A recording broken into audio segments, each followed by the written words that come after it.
could talk about games played by Ryan and Mike. A modern, a retro video game show. Yes, we talk about games and sometimes other stuff like Star Trek. It's a blast, our gaming podcast.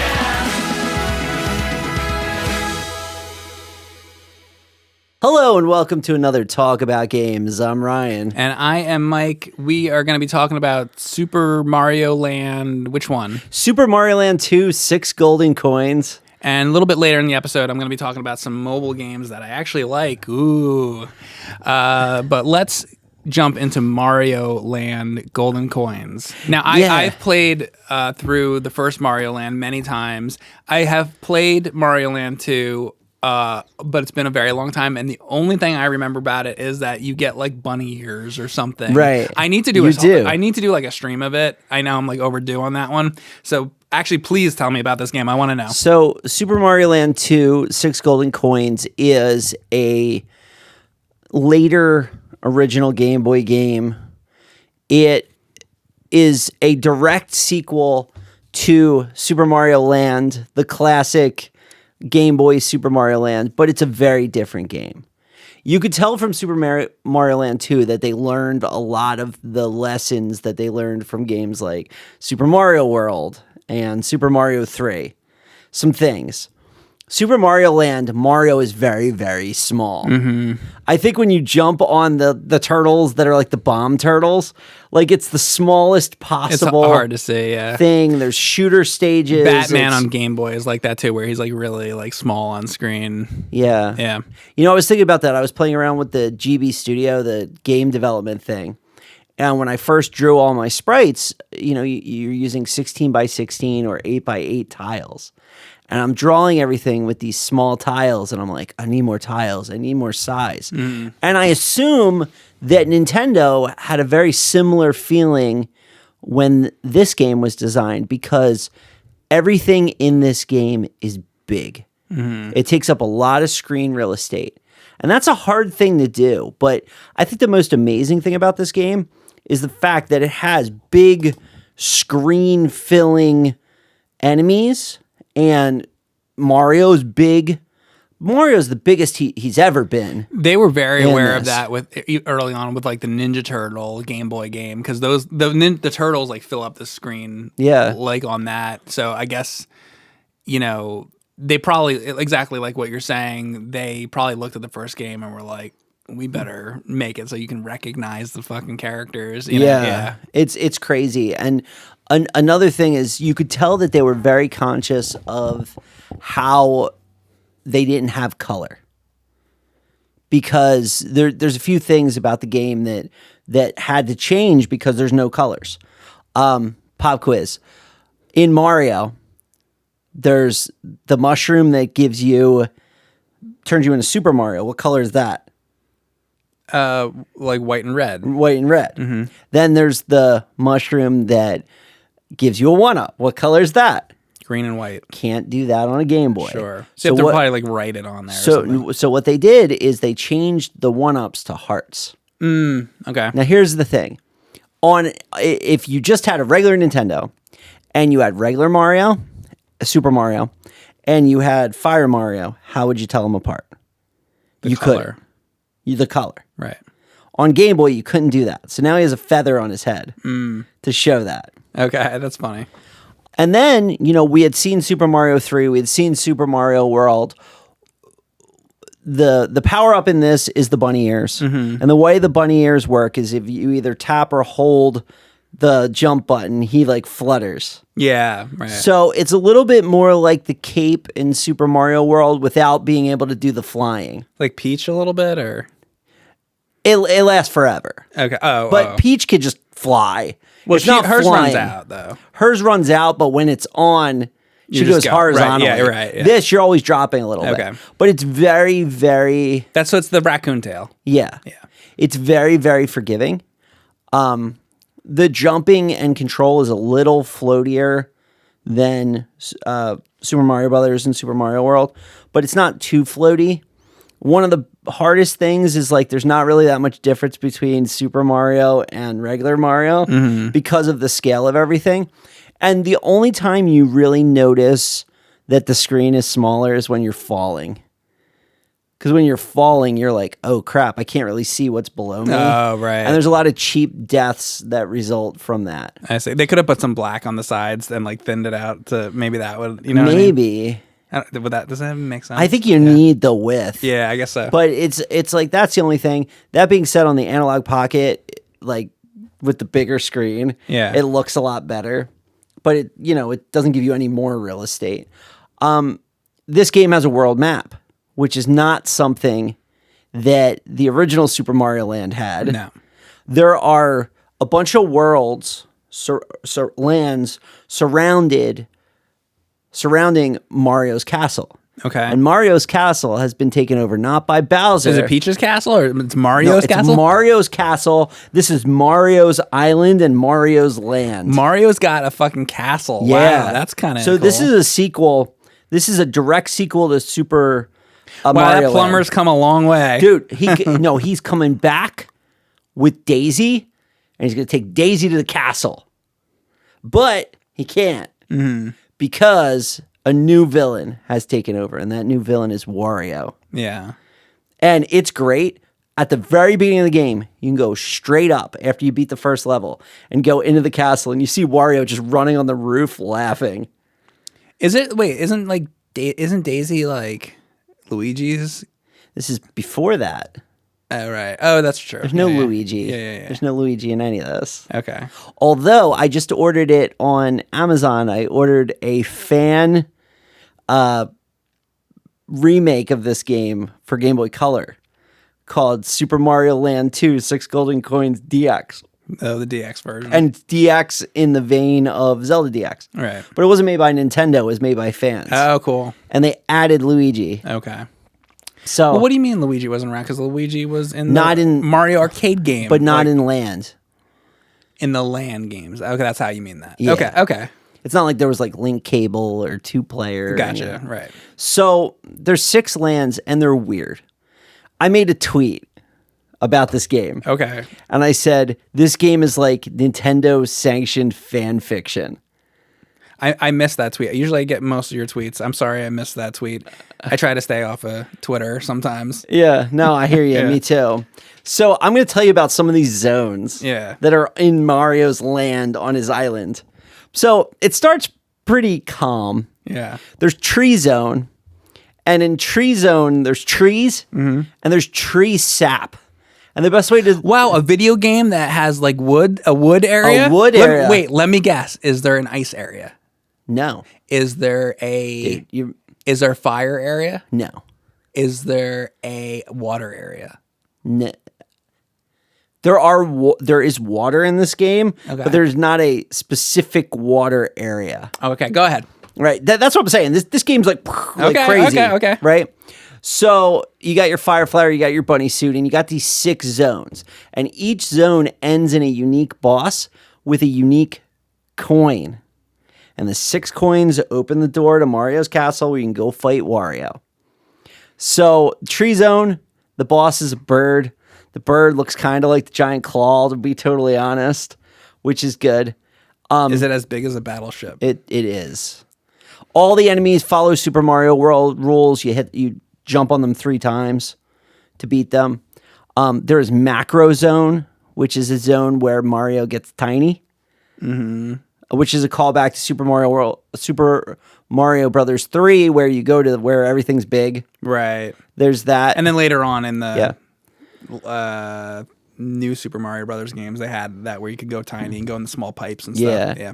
And you fight a rat in that, but the rat's big because you're small. Mauser?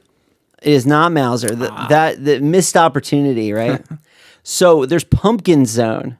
That's cool. And the cool thing about Pumpkin Zone, the thing that everyone remembers, is it looks like a Polly Pocket like pumpkin. Polly Pocket, tweet, Polly Pocket. Yeah. Tweedledee. Or Mighty Max. Mighty Max. So the Goombas in Pumpkin Zone are like little Jason masks with a knife in their head. That's funny. Which is pretty crazy. And I want to mention in Tree Zone, like you think about like classic Mario enemies. No, there's frogs, there's insects, there's spiky things. Like the enemies are all weird. Yeah. This whole game The enemies are weird. Like, even the Goombas, almost every Goomba in the game is the flying kind. Well, Mario is weird to begin with, but for a Mario game, it's weird. It's weird. Right. It's so weird.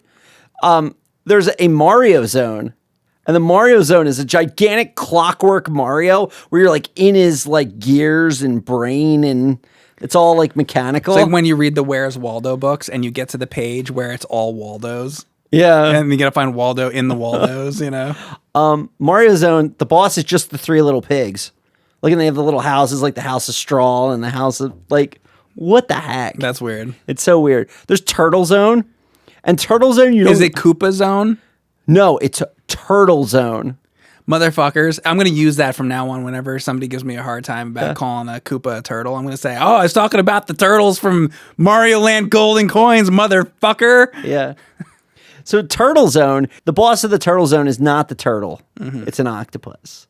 And then there's Space Zone. And in Space Zone, Mario has a little space helmet. I was going to ask if there was space. I should have said Yeah. He has a little space helmet, and you fight a UFO. Guess what happens if you run out of lives in this game? Is it a full reset? It's game over. Fuck you. I like that. Yeah. But Most people don't like that, but I like it. But every coin you get in the game, you keep. Okay. Can you use the And coins you to get an can extra go life or to something? a hut. So there's ways to get lives. Right. So at the end of every level, there is the door to leave, and there's a bell. The bell is harder to get to. You want to ring the bell. You go to the mini game. The mini game looks like something out of Link's Awakening with the conveyor belts and stuff, like the claw game. You play the claw game. There's 3-ups in there. So you want to ring the bell and get the 3-ups. Like the little moon. Yeah, it's not a moon. It's a heart with a 3 on it. Yeah. But it would be the moon in Mario World. Right. Then there is a little hut that you can go to. And you go into the hut, and there's these like slot machines. And the slot machines have coin values. And the prizes that are in the slot machines depend on how much you pay. Yeah. So if you pay 200 or more, they're almost all I just 1-ups. hate it in the Mario 2 and Mario 3 have the slot machine shit. Yeah. It's like there's always slot machine stuff. I never liked that. But it's one reel. Like matching the you know. The slot machine's one reel. So it's not like you have to match 3 in a row. It's just you just get whatever. You just get it.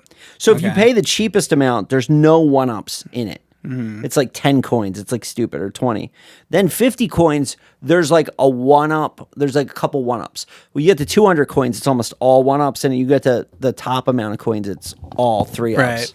Right? So you're going to want to, if you get low on lives, you go, there's like maps that aren't in the zones. You go into those levels, you get a bunch of coins, you go back, you get a bunch of 1-ups. Yeah. Either from ringing the bell and getting it from the claw game, or getting it from the real game. Okay. Okay? It sounds crazy. Yeah, it is. Yeah. I mean, it's nuts. The Right. whole game's nuts. Miyamoto had nothing to do with the game. Okay. He was too busy working on Mole Mania for Game Boy. Whatever he was doing, he wasn't doing this. He was in his pool. So We're not doing it again. they're like, yo, Miyamoto, Yeah. we got to make a Game Boy game. He's like, no. He's like, we already did a Game Boy Mario. They're like, well, another one. He's like, no, I'm busy. I'm working on Mario 64 or whatever the fuck he was working on at the time. So Gunpei Yokoi, who has passed, got Mario's Private Island. It's got Wario. Yeah. It's got. I think it's the crazy Weird that Mario Worlds. has his own castle. Like that's Yeah. You never like Peach has the castle, you know, Right. And he has to go down the pipe and go into her world and save it. The whole thing. Well, I imagine the Mushroom Kingdom like paid him handsomely for saving her. for saving her. Yeah. I mean, he saved her at least twice. If you assume that Mario, Even 2, if he saved her once, he should be rich. right, He shouldn't have to save her the second time. like she should have people. There should be like a security. Because after detail. the first time, he saves her the first time. They're like, "Here's all this money." He takes the money. Bye. Plus he got all the coins.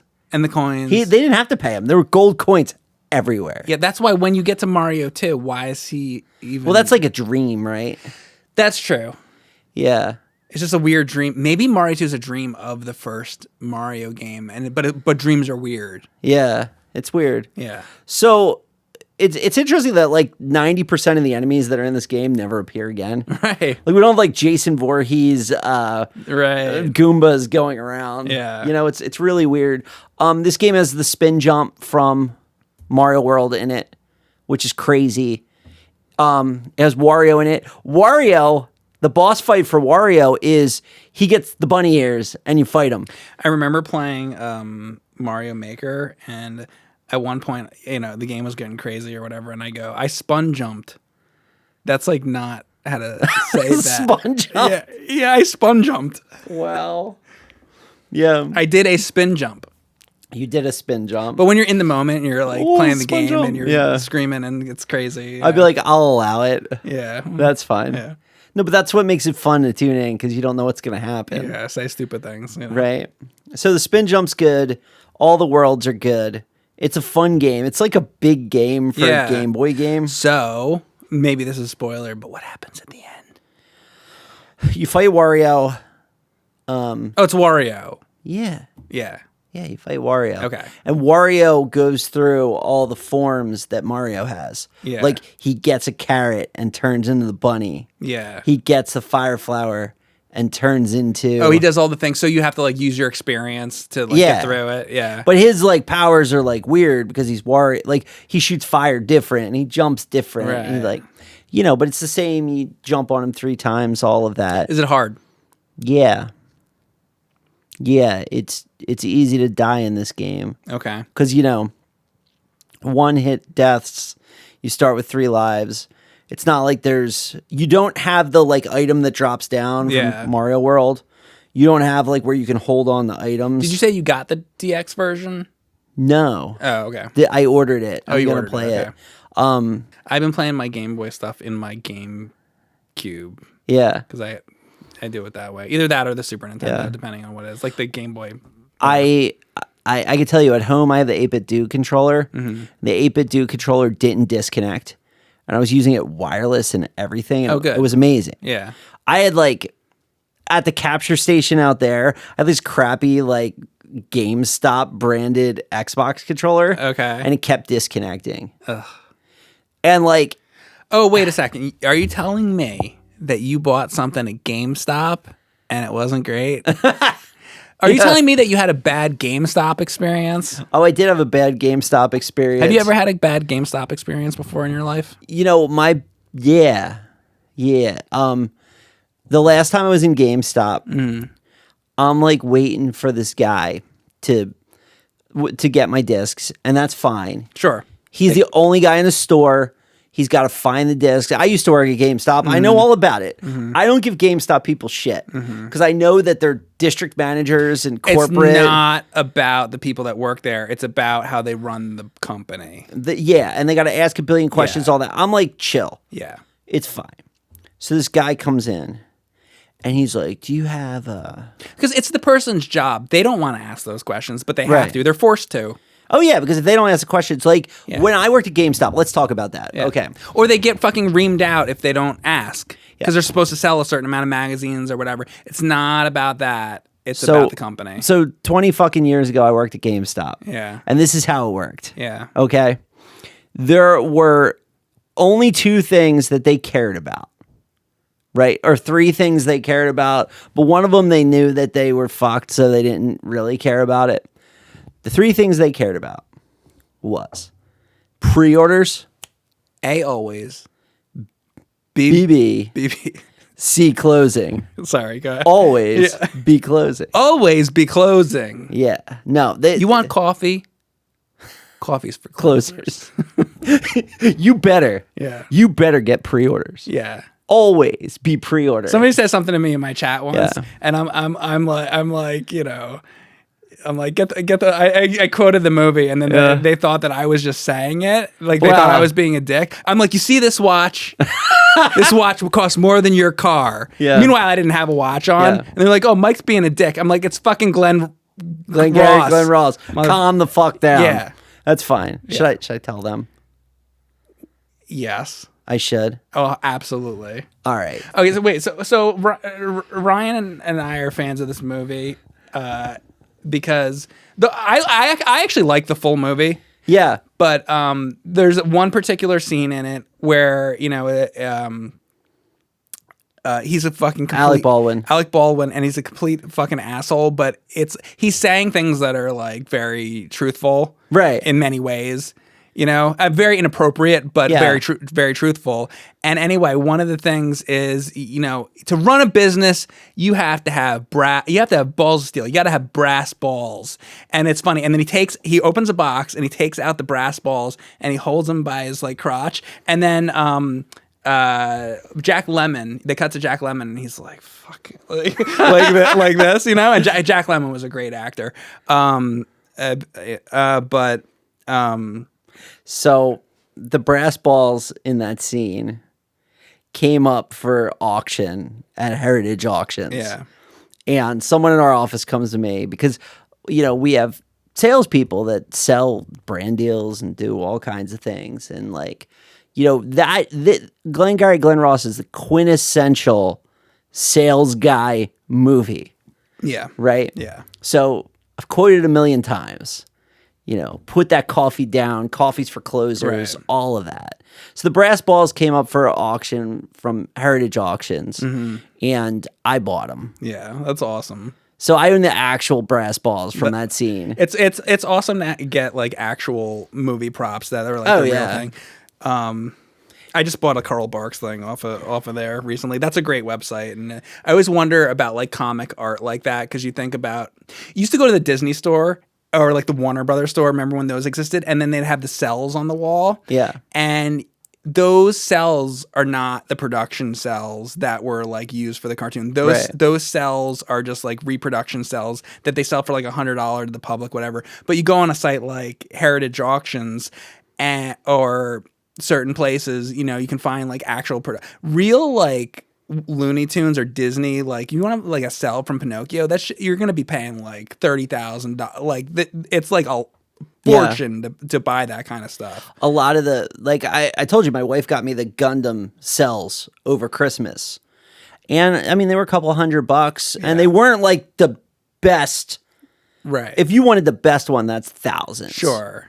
But what I meant is like we're talking about like Looney Tunes, Disney. We're talking like the 1930s and 40s stuff that's like very, very rare. It's very collectible. So you want to find that kind of actual, like the real movie, like the stuff they used on screen, like these brass balls. You'll find them, on a real auction house.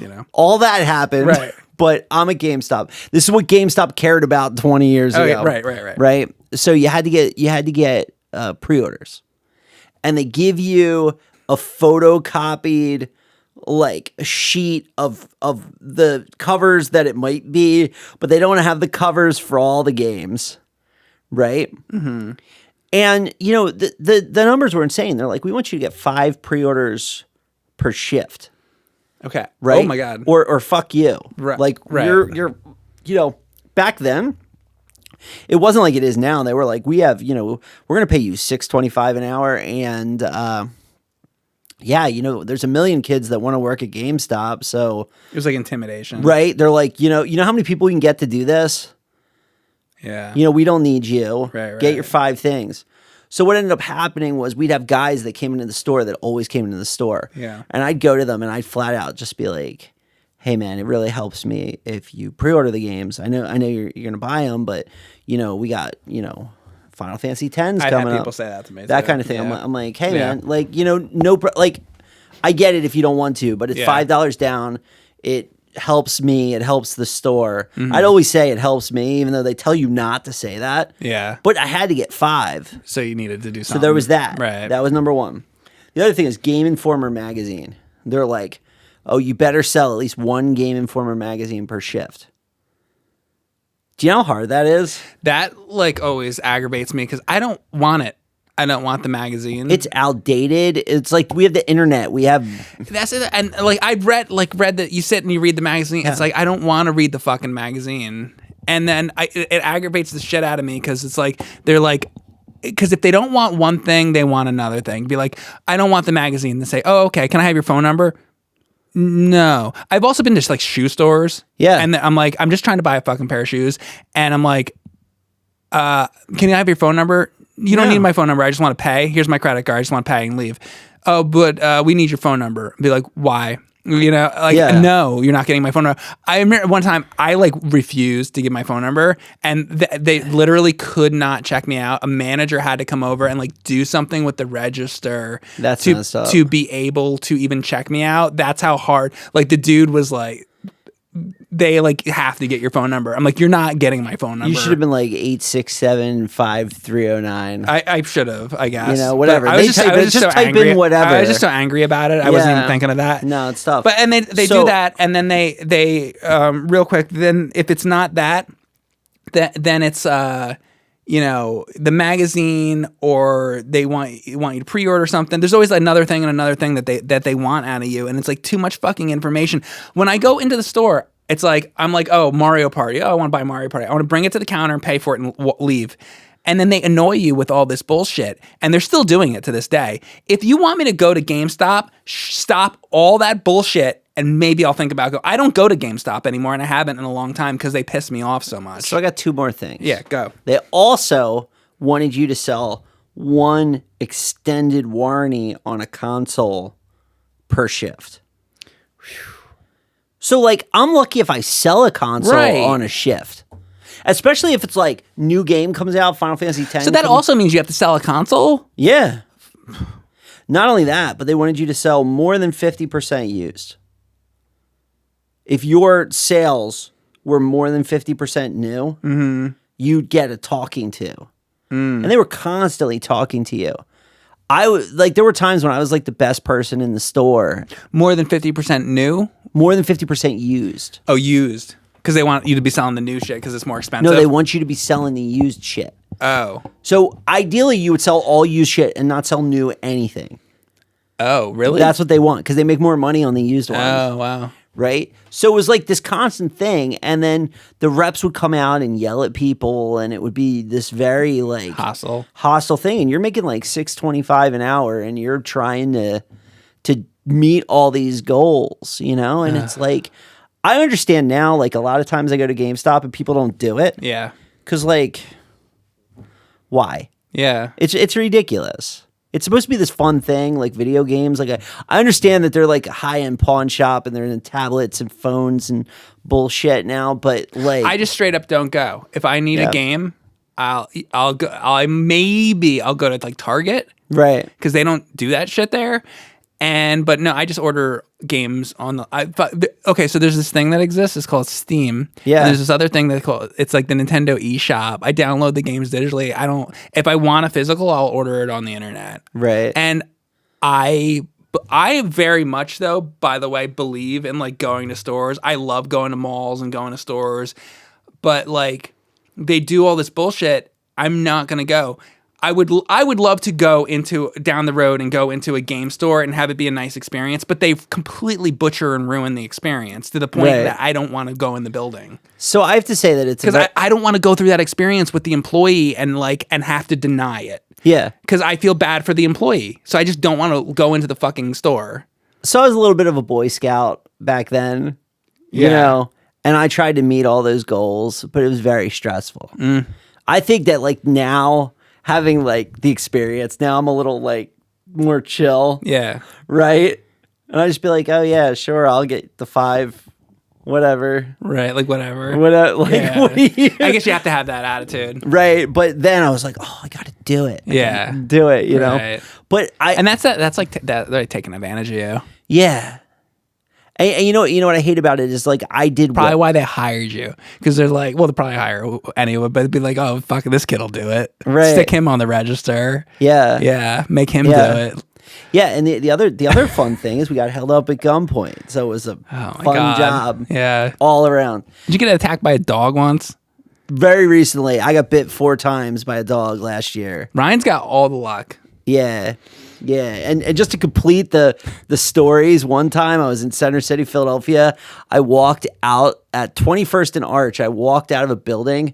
This dude comes up with a big, gigantic gun and punched me in the chest with it. And you didn't tell me about that. Yeah, that was fun. That was cool. And then my credit card got ripped off from the parking lot that was right next to it. Yeah. So I've been through it, like retail and shit like that. That's why I don't go outside and I hide in this basement and record videos. Is it as Is it as hard as what Mario had to go through though in Mario Land 2, a 6 golden coins? No, actually, like this is a pretty hard Mario game, especially because of the hard reset and all of those things. I love that this game is like a companion to Super Mario World. You got the world and you got the land. Right. Right.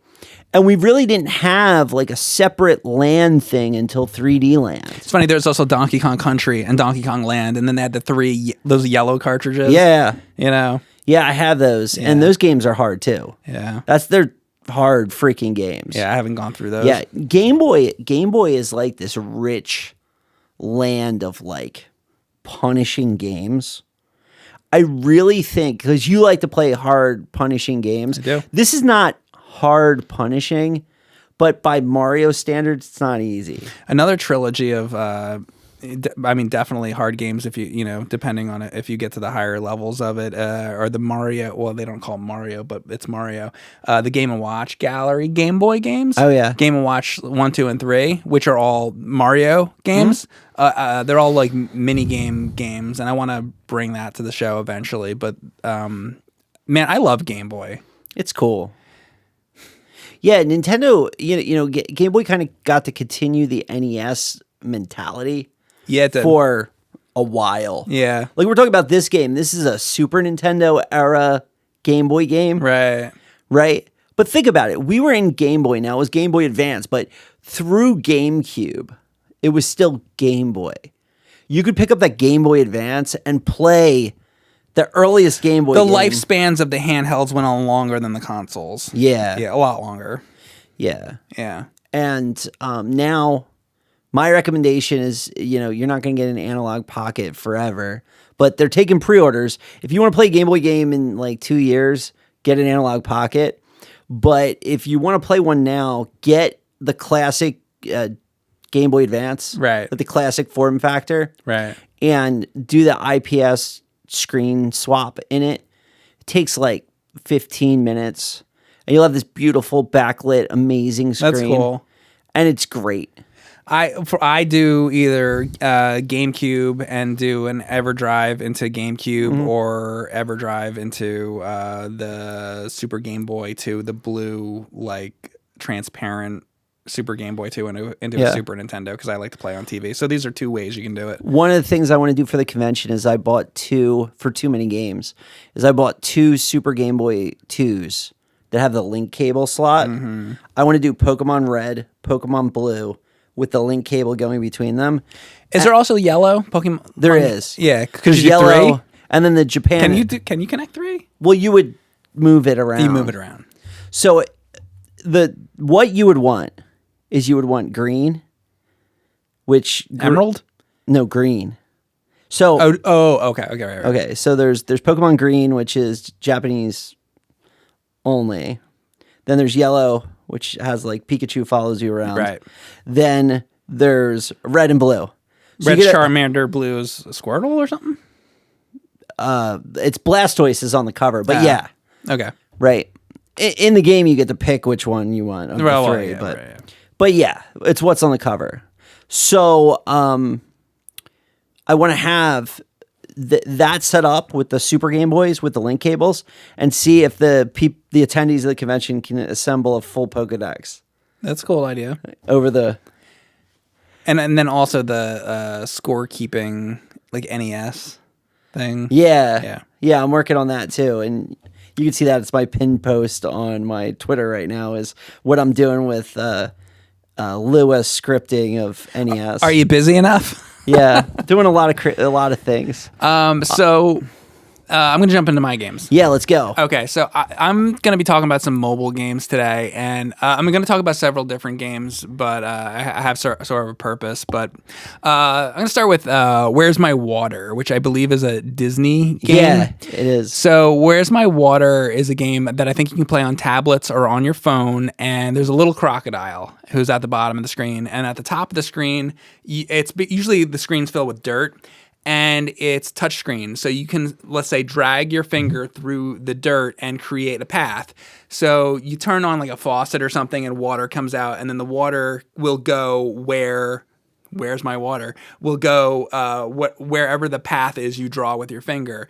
But going down, there might be like these little rubber ducks and stuff. So you have to like draw the paths to different objects in the stage before getting to the crocodile who's at the bottom who wants to take a bath. And it's a cute idea that makes it so I think like kids would want to play it.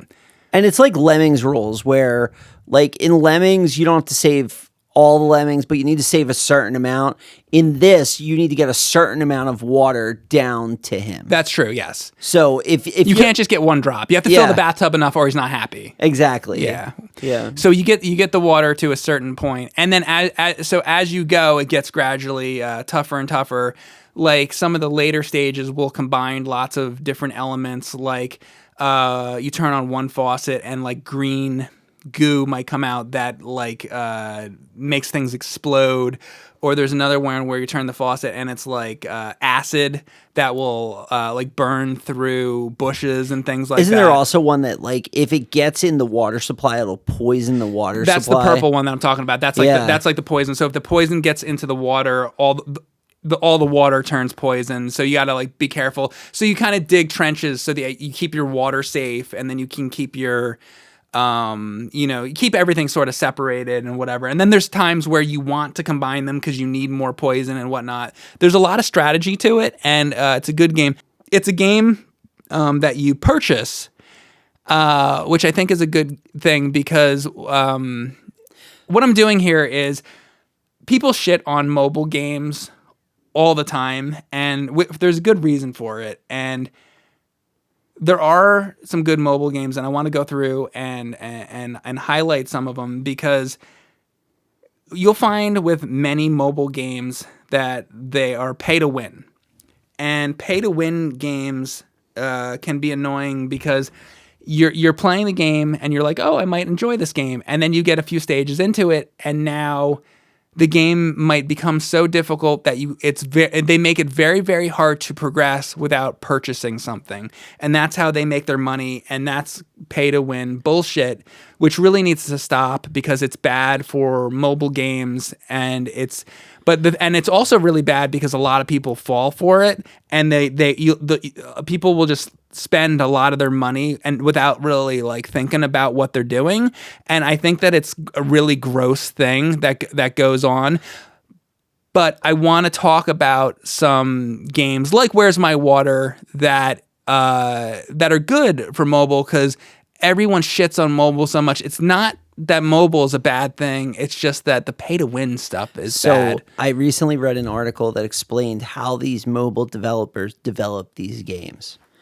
And it starts with a very basic development team, like not many developers, some artists, and they have huge analytic departments. And they look at game theory and statistics and things to build these loot box systems, these gotcha systems to have people play it. And then they pick a theme. Oh, it's going to be fantasy. It's going to be space. It's going to be zombies.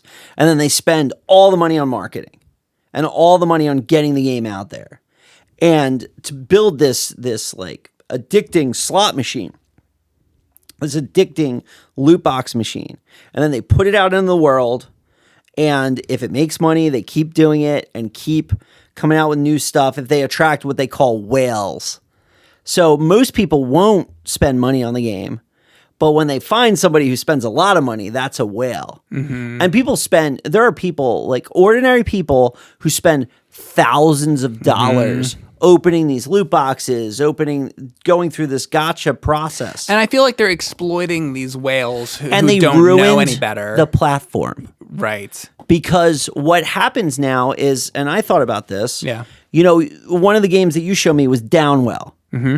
And Downwell, now you can play that on Steam, you can play it other places, but Downwell is an amazing video game where you're platforming downward, and it's cool, and it's got a cool art style, and it's like something that could have been on NES or something. Yeah, right. It's got a cool soundtrack, all of that. Now that's a game. That's a mobile game. It's built for the vertical screen of a phone. It's great. You pay for it. You buy it. Now, if I go on the street and talk to people about mobile games, they're going to be thinking of these gotcha games, and they're not going to be thinking about Downwell. They're not going to be thinking about, Where's My Water has a ton of gameplay. Oh my God. I sat there. So I went on a vacation to Disney and I was playing. So there's a lot of times where I'm on the plane, I'm on the bus or whatever. I don't like to take the Switch with me because it's like, it's bigger. I have to have this with me, you know? So I end up just playing the mobile games, and there's a handful of mobile games that I have that I like to play, and I end up playing those. So Where's My Water? I'm sitting there fucking with like Where's My Water? I must have played hours and hours and hours, and there's so much more content that I haven't done. I could play that for a month. Yeah. And there's more, you know. And then there's Where's My Water 2? It's like, which I've never played that one. I haven't even gotten to that. Because I'm trying to beat regular Where's My Water. Yeah. You know, one of the early games that we looked at was Field Runners. I like Field Runners is a tower defense game, and you hit me to that. Actually, I think you might have. You told me about a lot of tower defense stuff early on. I had known about the genre and played a little bit of it, but you kind of really got me into the genre. Yeah. Years and years and years ago, I used to play a lot of one called Kingdom Rush Origins. And Kingdom Rush Origins is a tower defense game. That one's fantasy themed, and I like it because there's the difference in that one is like you get heroes and you can move your heroes around, because a lot of these games are just you're putting down your towers and it's all about the towers. Right. But it's nice to have like the additional like hero. Oh, that's kind of cool. neat. And you can pick different heroes and upgrade your heroes and stuff like that. And I've always been more of a fantasy, like Lord of the Rings kind of guy than more so the military Right. stuff. So the Kingdom Rush stuff appealed to me more, even though the games are similar. There's also another one called that I played a little bit of, and I have it on here. It's called Bloons Td. Yeah. That one's all monkeys. Yeah. And it's monkeys popping balloons. That's also good. So they have all these different tower defense games to fit your sensibilities, to fit like what you what you like. And all those are any of those games where you pay money to like do things, or are they all just full? I think that in Kingdom Rush Origins, I believe that you can pay like money to buy different things to help you get through levels, but you don't have to. Yeah. Like I just bought the game and then I play it. When you get to like really, really like late stages in the game, because I played a lot of that, the game gets really fucking hard at that point. So then you can start to be tempted to be like, should I like buy some of the like really good objects? But you don't have to. You just keep playing the game and you can get through it. Where a lot of the bad mobile games make it to where you play the game for 2 minutes and already they want you to fucking purchase more shit, and it's like, So I'm going to talk about a mobile game that's a bad one. Okay. But it has a ton of gameplay leading up to it. But I want to warn everyone in advance that this game, you'll get to a point where you're not going to be able to beat the hard stuff without spending more money than I was willing to spend. Mm-hmm. It's called Final Fantasy Record Keeper. Never heard of it. Okay. And Final Fantasy Record Keeper is a Final Fantasy game, active time battle, that has every single Final Fantasy character. Okay. From every single era. And you get bonuses and you do things for combining characters from the same era. Rydia's in it. Kane, they're all there. You know what's funny? My best party in this game is the Final Fantasy IV people, like fully That's cool. decked out. But it got to the point where I was doing all the challenges, and there's just so many challenges, it turned into a slog, and I wasn't spending money. Mm-hmm. But the music, all the Final Fantasy music's in it, all the abilities are in it. It's really cool. Yeah. You can play with Final Fantasy 15 characters. Yeah. All of them, and they're all pixelated. They make it so that it gets to the point where it gets so hard that you basically have no choice but to start spending money. So is that what it is? There's weekly challenges, and I was playing the weekly challenges, and it's like, I can beat it on easy, medium, hard, epic. Oh, but I want to beat it on like Nightmare and Apocalypse. Yeah. Right? Because that's where the good loot is. Mm-hmm. So I'm like, I'll open a couple of these boxes, maybe just the Final Fantasy IV characters. I only do the ones on sale. Dude, I ended up spending like $500 on this game. And I didn't even get that much. Is this where you learned? Because I think everybody, I'm guilty of this too. I haven't done it for many, many years, but I think the thing is you have to realize that it's a bad thing. Yeah. I don't remember what it was, but there's something many years ago that I put some money into, and then I realized, what am I doing? This isn't what you should be doing with video games. You should buy the game and be able to get a full experience out of it, not continually pump money into it. That's awful. I remember when I crossed $60. I'm like, oh well, I've been playing this game for weeks. It's just you're trying to justify it to yourself. It's just like I bought it, right? Oh no, but I need more. More. Eventually, I got to the point, and I was using like crypto for it, so I didn't feel that bad because it's not even real money, right? You know, but it was the point where I'm like, I got to stop. I just deleted it off my phone. Yeah, you know. Good. Because I'm like this. I'm like, oh, it's Final Fantasy. It's everything. But then you start looking at like Squaresoft and the games they have. Yeah. And it's like, yeah, you could play Secret of Mana. You could play Chrono Trigger. You could play all this. And then you start looking at Konami and the games they have. They're like, you can download Symphony of the Night on your phone. Here's what I am okay with. You get a game. Yeah. Let's say you have like a beat 'em up or something, and you play it and you love the game, and everybody loves the game and thinks it's great. And then like a year and a half goes by, and they release some DLC, and they're like, okay, $5 for the DLC, and then you can do more stuff. That I'm all right with, because you're getting to play more of the game, and like you already liked it, and it gets you to kind of come back to that. I'm all right with that, but that's different than constantly like every fucking 20 minutes you're putting fucking quarters into it or whatever. You know what game I think is on the perfect balance? They have the perfect balance. Pokemon Go. I thought, Pokemon Go? Pokemon Go has perfect balance. I don't think I ever put money into that. You can. Oh, that's right. You can buy like the big money sink, and they recently made it better. Trying to remember what you can do. Yeah. You could do everything in Pokemon Go without you don't have to put money into putting money into it. But where you can run into money is, I guess you can buy like the incubators, right, for the eggs. That being said, I'm to a point, and I've been to this point for a long time with Pokemon Go, where I have enough friends and enough. That was the thing. It's like you have enough friends and stuff. You don't need it. There are 9 gyms on my drive to the office, and my wife comes down the hill first and drops the kids off at school. Right. And she kills them all. Yeah. And then I just put my guys in all of them. Right. And we haven't paid for Pokemon Go in years. Right. Because we own that road. Yeah, Pokemon Go, that's a good thing you bring that up, because I played, when it came out, I was playing a lot of it. I don't really ever remember putting much of money into that, or if any. You didn't really need to with that game. Yeah, I think that game, you could spend a ton of money on it. I'm sure you could. Yeah, they have they've gotten more into like the cosmetics, like if you want like the hats and the this and that. I don't care about that. But stuff. you can buy it all with the coins in the game. Right.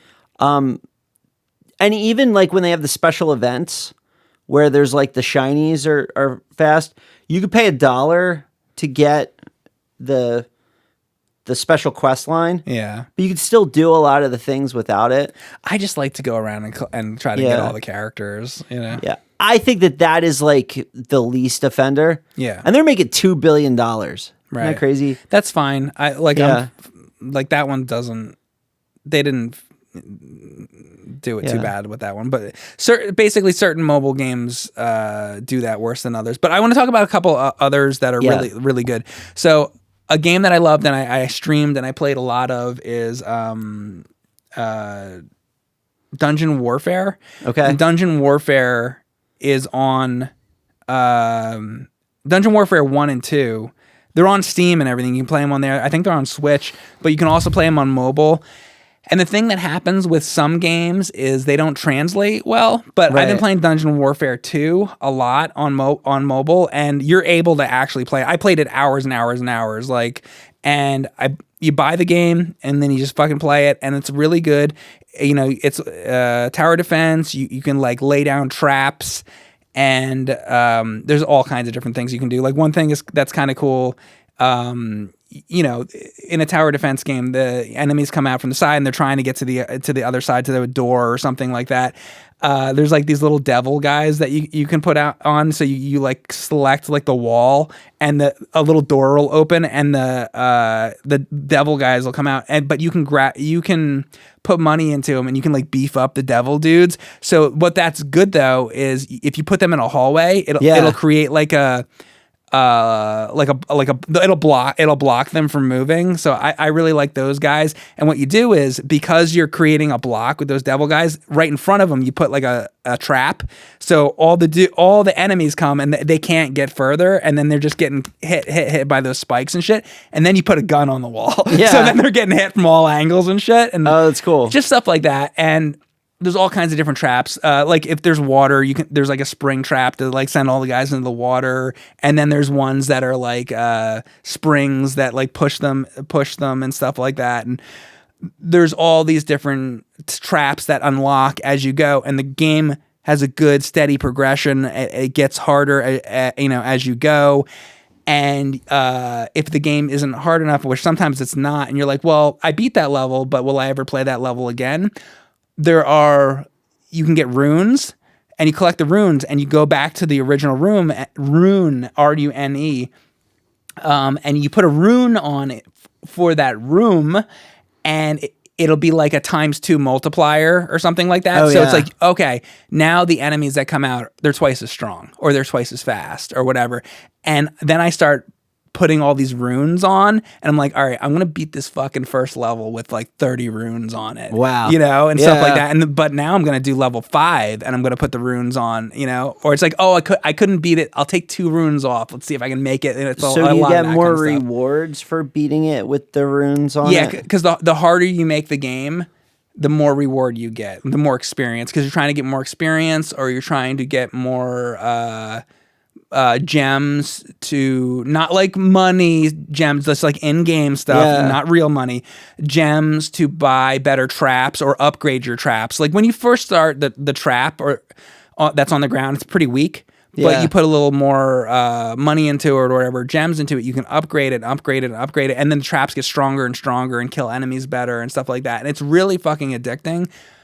I don't want to make this whole video about this game because I could. Yeah. Dungeon Warfare is one of the greatest, like... I love the basic title of it. Yeah. Dungeon Warfare. It doesn't have a good name. It tells you what you need to know. Well, it's like Talk About Games. Yeah, it's like what we did. Yeah. I didn't want any confusion when we made the original Talk About Games. Yeah. It's just like, you ever watch a car commercial, or you ever watch, forget a car commercial, you ever watch a commercial and you're watching the commercial, and by the end of the commercial, you don't know what the product is for. Yeah. I didn't want like people to watch the show, or look at the thumbnail or look at the title and be like, what is it? Like, what is this about? Talk About Games is a very 2022, 2021 title.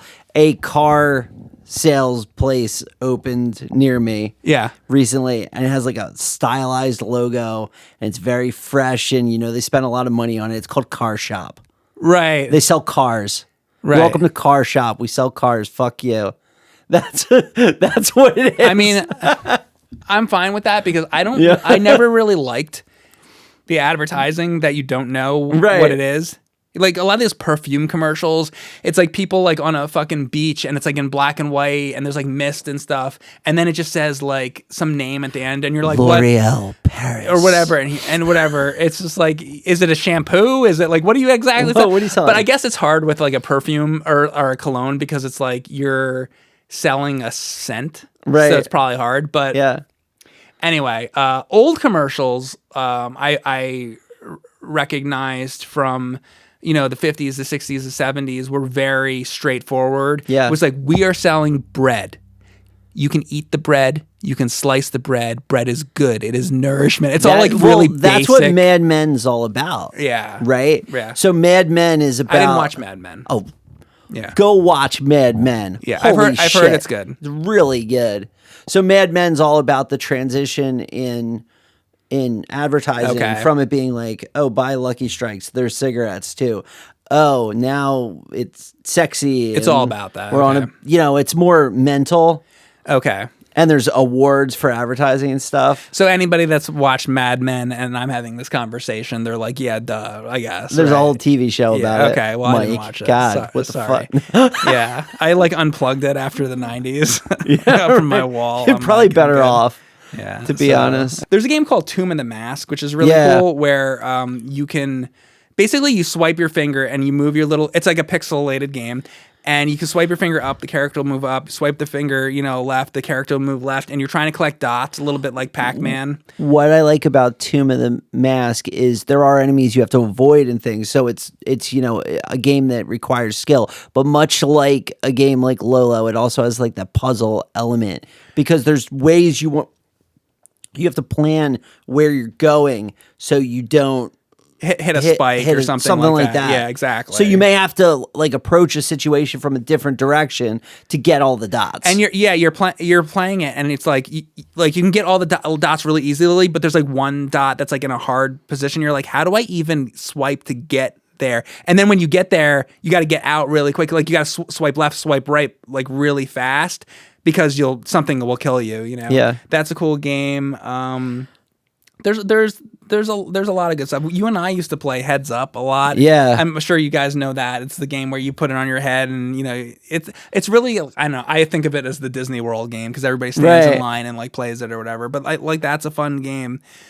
I don't know. I think we've made our point. Yeah. The point is, the way these companies can fix this is just make all the games so you just fucking buy them. I would love if mobile could get over the stigma of the gacha games and become a platform in its own right that people like to talk about, like the gamers that play the type of games that we play, like to talk about a lot. Yeah, because there's a big stigma against mobile games, and I don't think that it should be that way. It doesn't need to be that way, and the pay to win stuff has really fucked it up really hard because we all have fucking not all, but almost all of us by this point have a cell phone in our pocket. It's like the number one thing to be able to play it could be the number one thing to play games on, but they fucked it up with this pay to win shit. But I did want to make the point there are good games out there to play, and they should fix this problem and stop with the pay to win shit. It's fucking bullshit. Stop. And I know it's disgusting too because they're preying on these whales, these people that don't fucking know any better, that are just going to pump their money in. And there was a point where Ryan was doing it. There was a point a long time ago where I had done it. They try to get you with this shit, and it's bullshit, and it has to fucking stop because it's fucked up. Yeah, absolutely. Hey, and if you didn't like any of those games, every single Squaresoft RPG that was ever made is on your phone. So go play Dragon Warrior and Final Fantasy and another thing I want to say. So those are the games I mentioned, but like even if you don't like any of those, if you guys have played a mobile game that you like, honestly, write it in the comment because I want to download it from my phone and play it. So if it's a good game, I got one for you. What? Mario Run. You should play it. I did a video on it. Yeah. Long time ago. Mario Run's good. Yeah. Yeah. I like that. Yeah, Mario Run was pretty good. We could probably think of more, but yeah. Let's talk about these. Let's talk about these. So all of the thumbnails for Talk About Games are drawn by the awesome Xander Arnot. Yeah. Some people think that I draw them. I do not draw the thumbnails. I know I do art as well, but I do not do them. So we have a highly optional Patreon tier. We have a $30 tier, which I know is a big commitment, but each month that you're a member of that tier, you get a signed printed title card or thumbnail. This one is the Clock Tower Splatterhouse one. They're pretty big, nice here. So you're going to be seeing these around, and they'll be signed by Mike and I. This was for the first month. And Xander's autograph is in the art. Yeah, you can see Xander's signature is on every single piece as well. This is the Metroid Dread Yar's Revenge. I love that one because it's got Yar's Revenge on it. Also, this one's excellent because this is the first episode that features the whiteboard. Mm-hmm. So, I know the whiteboard's a big fan favorite, but here's this one. And then we have the Indiana Jones and Spelunky one here they are getting the gold Zelda cart here. It's like Indiana Jones going for the idol. Yeah. So we got this going. And you could see Xander's signatures there on that one. So these are going out to our $30 patrons. I think there's 5 or 6 of them now. Yeah. And every month hereafter, they're going to get one of these cool posters. What are some of the videos that we've done that have come out on Patreon? So we've done a lot of NES videos. We did a Punch-Out retrospective. The Mike Tyson thing. We did a favorite 8-bit Mega Man. Oh, yeah, that's right. We did a Disney Parks one. That's my favorite one that we've done. We shit on Star Trek Discovery and Star Trek Picard. So that's the Star Trek episode that I know a lot of people are looking for. We do one every week. Yeah. And there's a lot of fun ones out there. We probably have an upcoming one. We've been talking about doing one on Disney Genie and what bullshit it is. So expect that one sometime soon. Oh my God, the Disney Genie. Well, yeah, we'll do more of that. So we're going to end up probably talking a lot about Disney. I guess we're both Disney nerds. We're both Star Trek nerds. We do a lot of Star Trek, and we talk about, other video game stuff. It's just like, when we do this, we end up with I guess we just have a lot to fucking say about video games, so we end up with extra content. So we made the Patreon. So we try to balance it out. There will never be a month where you get all Disney or all Star Trek. Most of them are video game related. And also, just so you know, so Xander does the art for this, and he does get paid, from the Patreon. Yes. For these. So, because he's doing the awesome thumbnail art. With the show, we didn't want to just do the same bullshit. Like, it could be like my face with the white line with the fucking arrow pointing at the game or whatever. But it's like, we were trying to do something like a little bit, nicer than that. And I think that Xander does a fantastic job on these. And I think it's interesting because he mashes up the two games that we're talking about, and he puts the time into making these things look good. So So to be clear, he gets paid not only as an employee of Screenwave, but also from the Patreon contributions on these. So thank you guys very much for that. Hope you enjoyed this episode, and we will be back next week.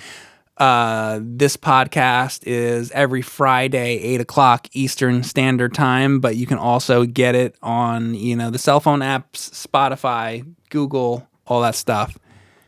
And if you're on YouTube, make sure to like and subscribe, and we will see you next time.